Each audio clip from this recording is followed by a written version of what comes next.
Hello everybody, James here. So, most people with this Raja Jackson SykoStu thing see it for what it is, really. It's a desperately pathetic half-man, severely overreacting because he's got daddy issues and he was trying to impress a bunch of preteens who were gaslighting him on Kick. JBL, Jimmy Smith, Jim Cornette, Douglas Malo, of course, who was involved. Numerous commentators in the wrestling world and beyond have given their valuable reason takes as insiders and industry experts and all that kind of thing. But apparently it wasn't just the open and shut case that it clearly is for a few people out there with outlets to disseminate their dog shit opinions. I'm sorry there's going to be swearing in this, so I normally don't swear in these videos and on our podcast, but in this one there will be. They're partially or wholly defending Raja Jackson or, trying to absolve him of at least some of the blame for trying to murder a guy because he lightly bonked him on the head with an empty beer can as an inside joke or misunderstanding. So we're going to get to three people here, Chael Sonnen, Rob Van Dam and Mark Henry. We're going to get to Chael Sonnen first. So here's some quotes from Chael from his YouTube channel, and Chael immediately at the beginning says that he's friends with Rampage Jackson and Raja Jackson as well, describing Raja as calm and polite. So this is impossibly biased and corrupt as an opinion as you can get. Claims much of the angle, quote-unquote, was scripted and planned. I don't know where that's coming from, but whatever. This is a wildly complicated situation. That's a quote. No, it isn't. It's a wildly interesting and I wouldn't say it's complicated. I'd say there's a lot of layers to it, but it's quite clearly not complicated. I watched this thing 20 times before I made this video, you guys. While they were very stiff shots, not what we would call a working shot, we in the professional wrestling business, I guess, which I don't think Chael's ever had a wrestling match, it did not appear that Raja had lost his temper. It did not appear that these were being done out of anger. Yes, he struck an unconscious man.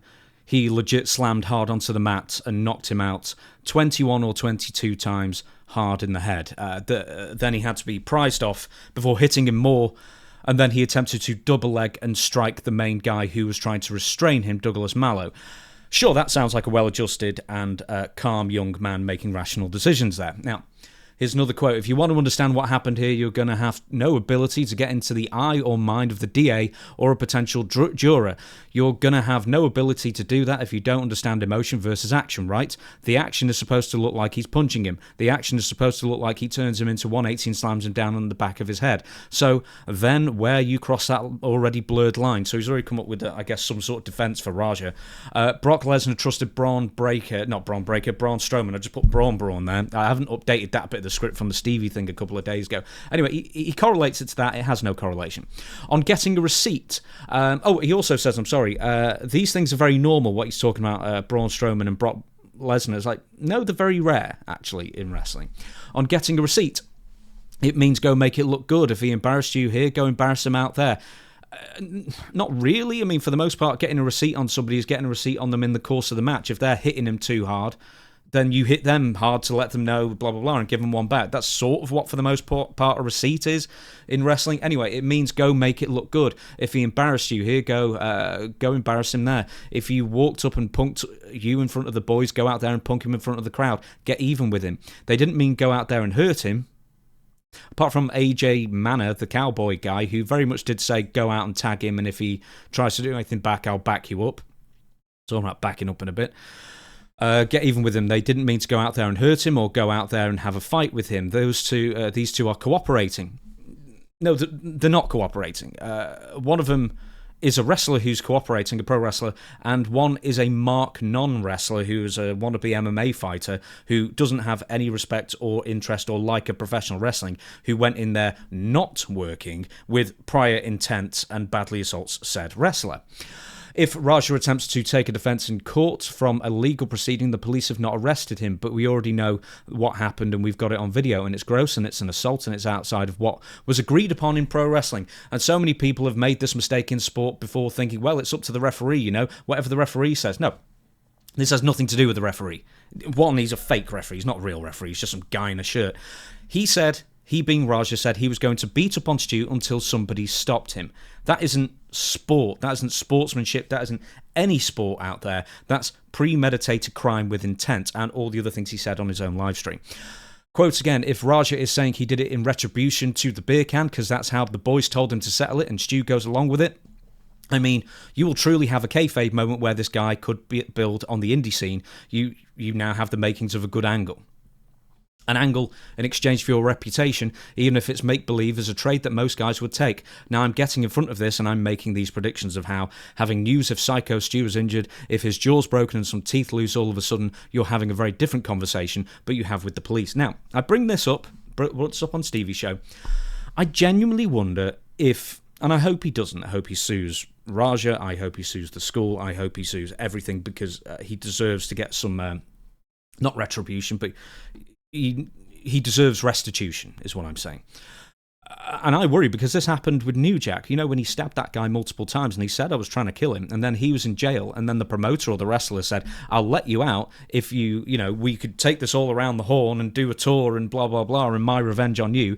And New Jack went, sure, got to drop the charges first. And then the guy did. And it was like the stupidest thing in the world to do that. And that's the reason why I'm bringing that up. But once again, Chael's take is from a position of, this young man is my friend, and then saying how calm and wonderful he is, etc. And it's like, dude, the video absolutely does not bear out what you're claiming here whatsoever. Okay, I'm not going to read out all the YouTube comments. I might read it. Raja beat Stu so badly that he managed to give Chael brain damage as well, and Tito Ortiz has officially surpassed Chael in IQ. Anyway, a lot of people in his own comments were disappointed. Chael does have some good takes. He has some, engagement farming takes as well, and he's controversial on purpose. But this is just one giant L of a take here. Now let's go to Rob Van Dam. This is what I'm going to be speaking on the most, because it originally started when he posted what was quite frankly a really desperate example of rage bait engagement farming to hype up his upcoming podcast that not very many people watch anyway or have even heard of. And it said, so far I got Raja's back. Looking forward to talking about it tomorrow on my podcast. Okay. Well, despite it being a full hour of this, a mind-melting slog listening to the self-important, condescending, smooth-brained pseudo-philosophy through a laptop microphone, and then a camera quality that made me think I had cataracts. I did watch it all and listen to it all, and yes, I made copious notes on this. Now, originally when I did the Stevie show a couple of days ago, I hadn't watched all of it. I thought I'd basically got enough of the measure to apparently I hadn't. And people are right, I hadn't. It gets worse the more you listen to it. And I've listened to it all so you don't have to. Rob keeps using the patronising term basic thinker to describe people who apparently have a different and better opinion than him. If he has a different opinion to you, then it's all good, man. But whoa, if you have a different opinion to him, you're a basic thinker. You lack substance. You're a hater. You are an idiot. All terms he uses throughout multiple times through this 1 hour for anybody who disagrees with him or calls him stupid or basically takes him to task rightly for some of the things he's saying. Anyway, first off, anyone who uses the word hater in 2025 now pretty much can see it for what it is. It's a dismissal of allegations or accusations put toward you without anything of substance to rebut it.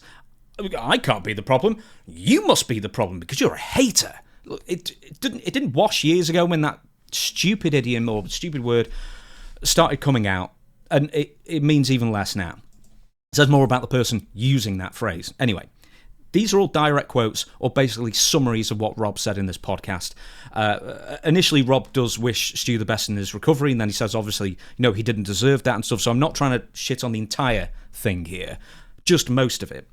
Here's a quote. If you thought that me being Rob, saying that was somehow hypocritical because my text said I back Raja, then you're one of those basic thinkers that can't understand how those can both be true in the same universe. So, after Van Dam sent out the I got Raja's back tweet, RVD then spends hours hours getting pissy with his own followers about what a shitty thing to say that was, regardless of, whether it was trying to drum up viewership for his podcast, I guess, or if he was actually standing up for a psychopathic attempted murderer. RVD then responded to one fan who asked why Rob was seemingly condoning the actions of Roger Jackson with, "It's weird, you think I condone what Roger did." I mean, well, when the fuck have you got his back? That's the quote. This means you support him. I've got your back means you're supporting him. This is not a sentence open to interpretation, but instead of backing down, Rob doubles down. Well, we as an English-speaking society, we've all collectively, over the past few hundred years, have decided what words mean. To immediately go on the defensive and then gaslight your own fans, by the way, by saying the sky is green, and that you actually, you actually said that the sky was blue, and that if you thought I said the sky's green, then it's your problem. You're just a hater. Reeks of somewhere between arrogance and a complete lack of self-awareness there. And we haven't got to the podcast yet. What I'm saying is, I see the pathway that Roger took, this is a quote again, I'm sorry. I see the pathway that Roger took that led to what happened. I'm not picking a side with that post. I'm not saying that this guy Stu deserved what happened to him by saying that. I got Roger's back. Okay, you're not saying that Stu deserved what he got, but you are supporting Roger Jackson by saying I got Roger back. That's what those words mean in that arrangement. This is then followed with how we all need to open our minds and stop being basic thinkers. Once again, this phrase constantly crops up, and that Rob has all the answers and that everybody else who is a dissenting voice is an idiot, and all the usual half-baked drivel to dismiss everybody's very valid criticisms. Now, RVD then says MMA guys are trained to beat people up until they are pulled off by the referee. I don't mean wank off, I mean, dragged off. By that logic, in the gym, so MMA guys are trained like this. In the gym, sparring, and a KO happens during sparring, right? Does that mean that the guy who knocked out the sparring partner just keeps on hitting him until the guy is dead or he is dragged away by other people in the gym? Of course it doesn't. That logic falls at the first hurdle. In a street fight, does an MMA guy who is trained this way KO somebody in the street and then keep hitting them 2 more dozen times because there was nobody there to drag him away? There was no referee to stop him. Well, it's incredibly rare that does happen, but pretty much no, that doesn't happen. For the most part, a fight doesn't go, even if the other person instigates it, doesn't go to the death. Roger is doing what they told him to do, and he's saying what he's going to do, and that's it. Nobody told Roger to go out and kill the guy. This argument, once again, comes up time and again. Roger was set up, and he didn't know what he was doing. He didn't know how to react. He might not have the mental maturity of a grown man in his mid-20s here, infantilizing him, people calling him a kid and stuff like that, to realise that landing hard punches on a defenceless person might have severe health consequences. Once again, this is what Rob said. Roger, is he doing what they told him to do? And he's saying what he's going to do, and that's it. Nobody told Roger to go out and kill the guy. If somebody had told him to go out and kill the guy, that wouldn't be a defence. Oh, and that Roger also told his audience of a few fucking dozen preteens watching him on Kick that he was going to keep hitting Stu until he is stopped. Rob says, I think this is a quote, "Hey, Roger told people what he was going to do." Yeah, he told a bunch of preteens a grown man is trying to impress that he did. Yeah, he told them. Was he telling Stu that he was going to go out and try and kill him? Was he telling any other wrestlers or the referee or anybody what he was going to do fully? No, of course he wasn't. I mean, as best we can tell, this was arranged, not walked through, not practiced beforehand, not cleared with Stu maybe, I don't know, for all we know, is that somebody at the ringside told him go in there and slam him and basically gave him some vague stuff to follow as a non-pro wrestler who hates wrestling and has never done it and has no affinity for it. So Stu, he didn't tell what Stu was going to do. I'm just going through all my own notes. So maybe if he did, the cowardly referee, obviously, or any of the other wrestlers slack-jawed, staring their mouths open, while this assault was happening, this murder attempt was happening, would have intervened if they'd been clued in, instead of leaving it to a very brave 17-year-old minor to eventually, try and interfere and stop things. And then eventually Douglas Malo, is a full-grown man who, can obviously handle himself far better than anybody else there, who raced from the back, pushing past a bunch of mudshow cosplay marks who were too scared to do anything about it. Now, Rob, and you probably won't believe this is one of Rob's defences he's cooked up for Raja here, supposed that because of the amount of times that Raja hit Stu, and for dramatic effect here, that Stu's head was still moving, and therefore he may have lacked the expertise and the experience to know that Stu was knocked out.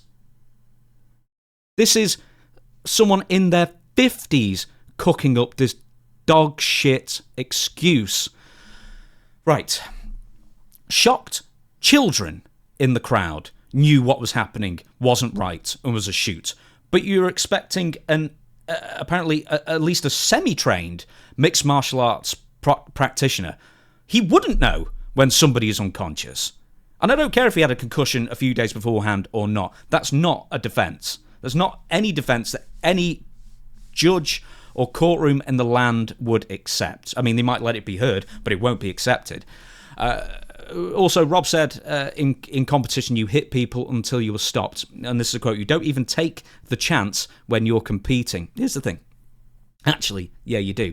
In boxing, I mean, you don't follow the guy down if he's knocked out and then you keep hitting him. The vast majority of fighters have self-restraint. The vast majority. There are some nut jobs out there, I grant you. But the vast majority, won't keep on going and going and going if you let them. There's loads of examples of MMA guys who actually stop before the referee stops them. Now, once again, there is a morsel of validity. You keep going till the referee stops you. Well, guess what? This isn't MMA. This isn't a sporting event. This isn't you keep going till the referee stops you. This is 2 hours of premeditation evidence given against himself on his own kick stream, Raja Jackson's, that says, no, he wasn't waiting for somebody to stop him in that sense, in a sporting sense. He was waiting to see if he could kill this guy or how much he could beat him up before he is physically restrained. And not even by the referee, by anybody. Anyway, my neck's getting red. I am a redneck. I understand that my blood pressure's going up, but there's more to come. Rob, one more thing. Have you ever seen the Simpsons thing with the meme where Homer Simpson's killing the Hamburglar, and the kids crying in the crowd going, "Stop, stop! He's already dead." That's this situation. Raja Jackson's the Homer Simpson here, dressed as Krusty the Clown, and Stu's the Hamburglar or the Krusty Burglar in this sense. Rob Van Dam says that Raja was a tool who was used. He was a tool, was used up and set up. That could very well be true, but it doesn't matter whether you're set up or not. You know from basic humanity, unless you are once again a psychopath, which you could well be, there's a wholly disproportionate response, and any basic thinker knows this. Rob also keeps saying, people agreed on the beating, but Raja took it too far. Well, okay, right, tell me what bit that Stu agreed to. Did he agree to get slammed? Maybe. Did he agree to be knocked out with the slam? I probably doubt it. Did he agree to be struck nearly 24 times while unconscious? Did he agree to any of the punches being real or fake? I doubt he agreed to be choking on his own blood and teeth. I doubt he agreed to be put in a medically induced coma. I doubt he agreed to be pinned by the other goofball wrestler who slid in while Raja Jackson was still being taken out, and then the referee making the count, desperate to get their shit in on an indie mud show attended by 40 people or whatever. I know I'm using the Jim Cornette line of indie mud show, whatever, but it's a great line, and it completely deserves to be used here. Then we get to another diatribe of how everybody else is stupid for disagreeing with Rob, etc., and that these people. And keep in mind, this is basically 100% of the people. They're even reading out their own paid-for comments disagreeing with Rob for the most part. And that these people have so little substance. That's a quote again. And then Rob says, I have substance. Look, the only substance Rob has here is probably the fucking THC clogging his brainstem for coming up with such a shit opinion. Constantly says haters in the chat and uses the word haters once again constantly, which also disqualifies somebody's position for using those words. The people who are disagreeing with you, Rob, are your own fans. You're just crapping on your own fans who can see this for what it is, and you can't. But instead of just, looking back at the position, reassessing the position, which is quite frankly a black and white case here, as black and white case pretty much as it's going to get. You're constantly saying that, well, everybody else has no substance, but I have substance and I have all the answers, and anybody who disagrees with me is an idiot and a hater and a blah, blah, blah, smooth brain, or whatever stupid terms he was coming up with. Anyway, it's just... It's the Dunning-Kruger chart. Look it up. It's that. It perfectly sums up my feelings about Rob's opinions here. Anyway, Rob Van Dam then once again patronizes the detractors by condescendingly saying, people who don't fight having opinions on where to draw the line is brutal, psychotic. That's a quote once again. Yet another take on, hey, you're not a pro wrestler, so your opinion is not valid. And, if you disagree with Rob's opinion once again, oh, here we go. He says, you'll probably change your mind by the end of this podcast because, you're all fickle mushheads, and because you're not pro wrestlers or fighters, you can't have a valid opinion on an incident that was documented from beginning to end. Like, everybody's got basically the same opinion who's on the right side of it here. And there's just a few contrarians who, I don't know, for their ego or whatever it is, whatever it is, I do not know. I cannot fathom the way some people are thinking here. Anyway, Rob then says if somebody attacked him in the streets and Rob KOs the assailant, then he probably wouldn't stop at the knockout, which in a sense I understand, because if someone's being aggressive to you, they deserve a smack back and more to stop them, make them think twice next time kind of thing. Now, 22 shots to the head, though, of an unconscious person is, once again, even in those circumstances, wholly disproportionate. Now, if they've got a weapon or something, and they're, really trying to get, then maybe that's a different case. But once again, 22 shots, it doesn't correlate. You know what I mean? It doesn't correlate at all. He had an empty beer can on him, or 2 hours later, the beef was in his mind squashed, and he was working with you. He was letting you do things. There's no fight here. Constant. So yeah, here's the thing. And then Rob also, I'm sorry, basically, unless they've got serious mental imbalance, you can't reach that conclusion, quite frankly. Anyway, Rob then hilariously says that, hey, I won't be cancelled, and I'm not going to be a victim of, I'm not going to be scared of cancel culture. Well, here's the thing. You can't get cancelled from a podcast that nobody listens to in the first place. And I'm not being harsh there. I'm being realistic. Like, he's only getting traction for these videos where he's talking about this incident which everybody's talking about. Now, if Stu gently hit Rob with a half-empty beer can, this is what Rob said, Rob would just hit him back immediately or deal with it then and there. And quite frankly, that is exactly what Raja should have done, quite frankly. I'd have had far more respect, or far less non-respect, I guess, for that kind of physical interaction. Just getting out of the system there and there instead of stewing over it, fooling him to thinking that, you've shook hands and it's all water under the bridge, but really you're just plotting the guy's demise when he's at his most vulnerable. Rob agrees with Stevie Richards, actually, that the pro wrestling bubble makes people think that everybody is in on the joke. And that is a problem. And hopefully this wakes people up once again to remind them that the business does need to be protected from certain elements. And it's not just saying, whether it's fake or not. It's from people trying to get in it or use it to their own advantage, or, in this case, hurting people. This is a worst case scenario thing, pretty much. Once again, he kind of sort of absolves to a point Raj's responsibility by saying that, hey, Raj was set up, and the promotion or the cowboy or whoever set him up, and he might not know the difference, essentially, from right from wrong. Oh, and also, once again, anybody that calls RVD out as a basic thinker or somebody with a low substance or an idiot, and the fucking unbridled arrogance here on display in glorious 240p is astounding.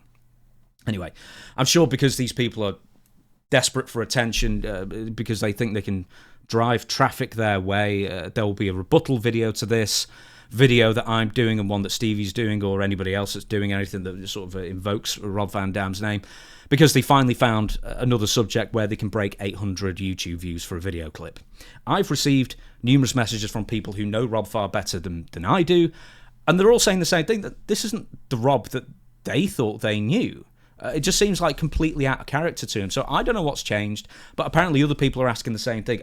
They don't know what's changed either. But this is kind of, a lot of people are saying that this is kind of just like not in Rob's wheelhouse to sort of say these things in this kind of way. And, you know, like be this vitriolic with people who disagree with him and stuff.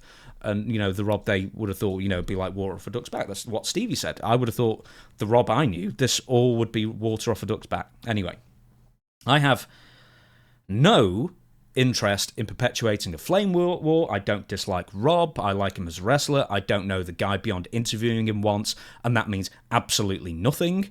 I don't want pointless back and forth so it boosts his channel or whatever. Look, all this is beneath me, right? My responses and criticism are based on Rob's comments and nothing else. It's not a personal attack on him. It's not a personal attack on anybody. This is the public comments that he's made that I am responding to. And as far as I'm concerned, the matter's dealt with. I'm not going to be responding to any follow-up comments, which or videos I'm sure are coming, because once again, this catty faux internet drama bullshit is beneath me and a waste of my precious time, quite frankly. And, you know, we could go back and forth forever. I'm sure I could get a load of views out of it as well. I don't care. Dutch and I may well talk about the initial comments next week on Storytime as a news segment, but that's it. I just won't bring them up again. But before we move on, here's a piece of advice for Rob and anybody else who sort of saying things without thinking. In the future, if you don't want reasonable, intelligent commenters reacting to the stupid shit you say, then stop filming yourself saying stupid shit. Let's move on to Mark Henry. Oh, it's 26 minutes already, I'm sorry. Right, Mark Henry, the world's wrongest man, as somebody commented on the video that Stevie did on Mark Henry yesterday. So the TMZ headline where he gave this interview, WWE legend Mark Henry, wrestler, SykoStu, deserves some blame for Roger Jackson incident. And that really is not clickbait for these things that he's saying here. I'm going to be taking them all apart as well. But like when I came into wrestling in 95, 96, I had a lot of the same issues. I didn't like the ribbing. I didn't like the joking. Now, straight away, Mark Henry's projecting his own miserable locker room experience 30 years prior and equating it to a situation that has absolutely no bearing on anything, quite frankly. Next quote. I don't know the full story. Quote, that's what Mark Henry said. But that hasn't stopped him picking up the phone to TMZ and giving a bunch of, once again, half-baked quotes based on a quarter of the information. Anyway. But I do know what I saw, and it looked like he wasn't smart to what was going on. And the dude, now I've run these through a thing that quotes everything. I'll try and keep the ers and the double word speaks and the you know what I means kind of thing down. The dude that was messing with him bit off more than he could chew. How hard is it coming in, you know, as an outsider, so to say, that doesn't have experience to come in there, I guess, into a pro wrestling locker room and expect to, to properly know what was going on. Now, this is the same tact that other people have taken as well. You know, he's not a pro wrestler, so maybe we should give Raja Jackson some leeway that maybe he didn't know that it was wrong to attempt to beat a man unconscious and then, try and beat him to death while unconscious.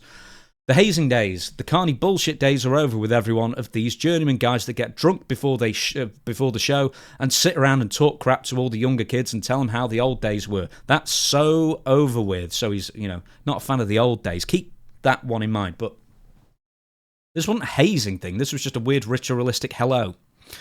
This is just some, once again, mud show carny bullshit. That the wrestlers back in the day, so I'm informed, actually, to be honest, Jim Cornette said this, didn't do back in the day, but I guess it's just sort of weaseled its way into wrestling these days. Raja was invited to the back. I mean, in the old days, he wouldn't have been invited to the back. And Stu made the reasonable mistake that he was a pro wrestler because he was in the pro wrestling quote-unquote locker room. More on that in a minute. Should he have done it, Stu? Should he have bonked him on a can lightly? Bumped him on the head with a can lightly? No, of course he shouldn't. It was a stupid thing to do. But once again, that's not a capital offence. Mark Henry also apparently has a major issue with guys talking to each other and having fun during their weekend hobby. Also, was Stu drunk? I mean, that's a supposition on Mark Henry's part. I don't know he was drunk. He was drinking a beer, doesn't mean he was drunk. Once again, it's a claim. He's added 2 and 2 and got 5 there. because he might have been drunk, but breathalyze him. Because the guys, quote again, that's coming in are former MMA guys or college students like my son, people that's in entertainment and have other walks of life, and you can't act like you know carny bullshit to these guys and girls. How bad a look is it for the sport? Just everybody seeing this, and I believe the school is WWE ID program. It's a bad look. It is a bad look. Is that the fault of the people, or is that the fault of the school? More on that in a second. It's not that. It's not the ID program. First of all, the WWE ID program is so well polished and so well tempered that you would never have that problem in their system. That is in their system. What the fuck are you talking about, buddy? It was in WWE ID system. All this happened not under WWE's watch, but under a WWE ID affiliated school. What are you talking about? Now, the biggest claim is knee-slappingly laughable, this. Once again, WWE ID accredited Knox Pro because Rikishi's the co-owner. That's the only reason. And as far as I can understand, he's not the main trainer. Black Pearl is his cousin. So, Reno Anawai is his real name. Anyway, but from that video, that promotion looks anything but professional. You've got a bunch of indie cosplay wrestlers there, getting dressed in a fucking tent in a car park, right?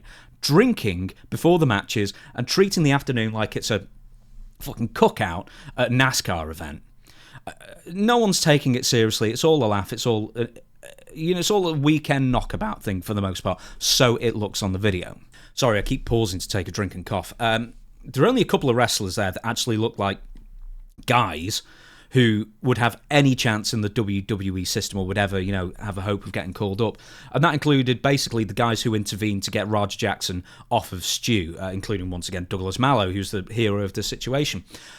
It obviously isn't the greatest system, the WWE ID system in the world, because I don't think WWE, if they'd really dug in and saw how it was being run, they would have accredited that school if they'd saw all these guys laughing and drinking in the afternoon and blah blah and allowing a bunch of marks, and I use that in the old school mark sense of people who are not smart to the business, in that sense, like Roger Jackson, invited into the locker room.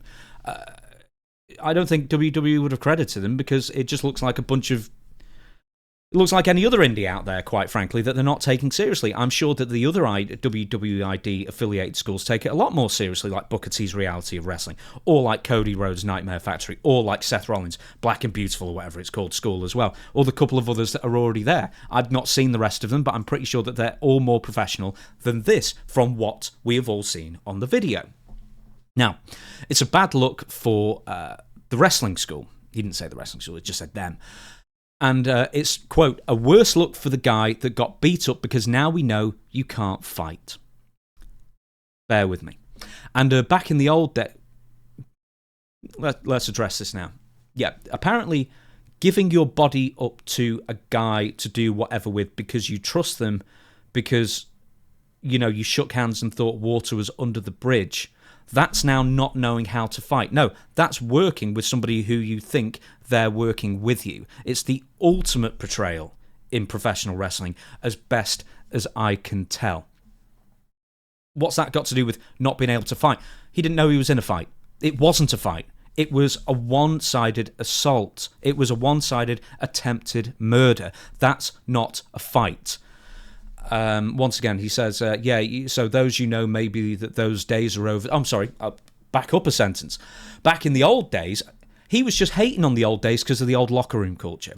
If you lost the fight, you lost your job. Tell that to Shawn Michaels. So those, you know, maybe that those days are over too. And he's sad about it. But in a modern sense, you know, just to correct you, that doesn't supposed to happen. I read it how it was said. You know, just to correct, and it shouldn't ever happen on both sides. Have enough respect for the business. So he's lamenting the old school days in one aspect, and then he's, angry and he wants it both ways, basically. Hey, this dude is acting up. I'm going to give him a pass today. Now he's talking about what Stu or what he would have done in Raja's situation, I think. But you need to get him in order, because if I wanted to take his head off, he's talking about him, about Stu, I could, and then the older guys that sit around drinking at the building before the game, before the show, get rid of every one of those guys that's like that. The journeyman drug addicts, alcoholics, want to be tough guys. Get rid of them. They don't fit the mold for the business anymore. I would never hire them at all. If a guy showed up to my show drunk or was sitting outside in a parking lot drinking before the show, he would never work for me. Okay, the last sentence first. Fine. That's absolutely fine. A way to look at it as far as if you were running a show because you want it more professional. But once again, you're happy the guy... I don't know if you're happy the guy got beaten up, but you're certainly making a lot of excuses for him getting beaten up and half to death and choking on his own blood and teeth. But once again, it's supposition based on what he wants to believe here. I mean, do we know they're all drug addicts? Do we know they're all drunk? We know they all had, or some of them had a beer. There were empty beer cans there. Do we know they were drunk? No, we don't. But once again, if you're going to talk about professionalism, you know what's a worse look than getting beaten up by a guy who you didn't know you were in a fight with and who apparently has training? It's actually a worse look for the school. And here's why it's a worse look for the school. The co-owner of the school, Black Pearl, Reno Anawai, let a completely untrained and unsmartened up nut job who just wandered into the backstage staging area, who at one point, was actually a sacred area and now apparently it isn't, who almost nobody knows who he is, to be part of the show in a physical angle with the guy he just had a heated confrontation with, to sell tickets or build it. Who the fuck are you selling tickets to? A few dozen preteens on Kick who probably don't live anywhere near where this goofball lives or this school lives. Who are you drumming up interest for? Nobody. You just want to, I don't know what you were going to do, but red flag after red flag of failure after failure that ultimately led to somebody, I guess, who could have lost their life here. Wrestling has got, as once again Stevie Richards has said, far too comfortable with the belief that everybody knows how to wrestle and that everybody is in on the joke. Clearly, some people aren't, still, in 2025. Why you would take that risk with somebody who's clearly a hothead, whether he was in the right to be angry or not, it doesn't matter in this case, and then you just throw them in there with minimal instruction, as best we can tell. Stu, I guess, I don't know what he thought was going to be happening to him. I don't know if he was even told, apart from he's going to come in and do bing, bing, bang, bang, or whatever. I mean, it wasn't run through, once again. It wasn't practiced beforehand. It wasn't absolutely making sure everybody was cool and whatnot. No, just do it. Out you get. Traumatise the audience. So, once again, a quote, Stu is more to blame for this even happening once they got into the ring. So, there you go. Stu is more to blame for this happening once they got into the ring. How was Stu at fault at all once they got into the ring? The beef was squashed. Handshakes, hands were shook. But apparently it's more Stu's fault than Roger Jackson's fault for getting punched in the head 22 times or 21 times while unconscious after being slammed. If indeed what I saw was what I saw, which is people before the show during the daytime drinking and intoxicated or partially intoxicated regardless, and you're busting a bottle over the guy. Fucking idiot. That's not what happened. And I'm sure you know that's not what happened now. He doubles down in a minute. Anyway, this is one of the... What I can't... I'm choking in my own words here, like Mo. What's him drinking got anything to do with it? Even if he was drunk, he doesn't deserve to be killed. He gave up his body to a guy he thought he could trust. He didn't hit him over the head with a bottle or bust a bottle over some guy's head. Yeah, then it's on. Absolutely it's on. If you break a bottle over someone's head and they're still conscious or able to defend themselves, then it's on. That's not what happened. It was a light clink crumple of a mostly or at least partially empty beer can as and a complete, cognitive dissonance of what you should be doing and saying hello to somebody. But anyway, whatever. And once again, okay, let's say that Stu had smashed a bottle over this guy's head. That, once again, is not a capital offence. Yeah, it's very stupid. He deserves to be hurt for that and some revenge exacted. Absolutely he does. Once again, it's not a capital offence, but you've got the right to defend yourself. I can't keep harping on the same points again and again, but it beggars belief. Anyway, it's just, once again, this Mark Henry's, I don't know, between Rob or Chael or Mark Henry, but, thinking that he deserves to be beaten to a pulp by the perpetrator for basically a miscommunication, no harm, no foul, is the biggest dog water L take I think it's possible to have. You have to be like an anti-intellectual to reach that conclusion. Last quote, if Stu had put his hands on me, it would have happened in the parking lot right there. Pfft, whatever, tough guy. Might have done, it might not have done, but, you know, you're putting yourself over there. I mean, as is Robert, and quite frankly, probably the right. You would have gone down differently. Or they would have accepted the apology and moved on with their lives. And then, after this, Mark Henry doubles down. I just want to go on record as saying I'm making zero apologies for what I said. Yes, all that crap he said, and he didn't have all the facts, and so, you know, admitted that he didn't. I meant every word of the shit opinion that you based on none of the, or, you know, only a quarter of the facts, I guess. Every single word I meant. You have to be responsible on both sides. The WWE is where they are because they do great business, because they smarten everybody up. And then when people go off script, they get fined, they get suspended, they get sent away. Until you know better, you can't be in our program. We were in the program. They were in the program. I don't know if you stick it up for a Kishi, whatever. I've got more in a second. Until you know better, you can't be in our program. And I don't work for WWE. I just respect the business. Dude, you are kissing up to WWE something fierce, buddy. It sounds to me you're desperate for validation or a contract from WWE, whatever it is, because you keep bringing them up when it's got nothing to do with WWE. So all of you fans out there that have these racist tendencies and all the vitriol for me, have at it. You can't hurt me. I'm bulletproof. What a pile of fucking bullshit. There you go. If you disagree with him, you're a racist. That's basically what I'm reading out from it. So yeah, you can't have a dissenting opinion, or else you're a racist. Have that. Stick that in your pipe and smoke it, buddy. Anyway, all of this has made me think of a quote from another wrestler that has sort of stood the test of time after it being written about 3 years ago. Tweet, I guess. It's from an Irish wrestler called Big Damo, formerly Killian Dane, and it says this. Some wrestlers are just fucking stupid. I don't know what to tell you. That just gets more true with each passing day. And this story about Raja Jackson, Rampage Jackson, Stuart Smith and everything like that, it just had some wrestlers really rushing to the front of the line to prove Big Damo right. So congratulations, everybody I mentioned in this video. Once again, I know I'm going red. I'm going to have an angina attack in a minute. I'm actually going to go have some lunch and relax a little bit and get some air and touch some grass. So anyway, thank you for watching for that if you stuck with it all the way through, and I'll see you again for the next video.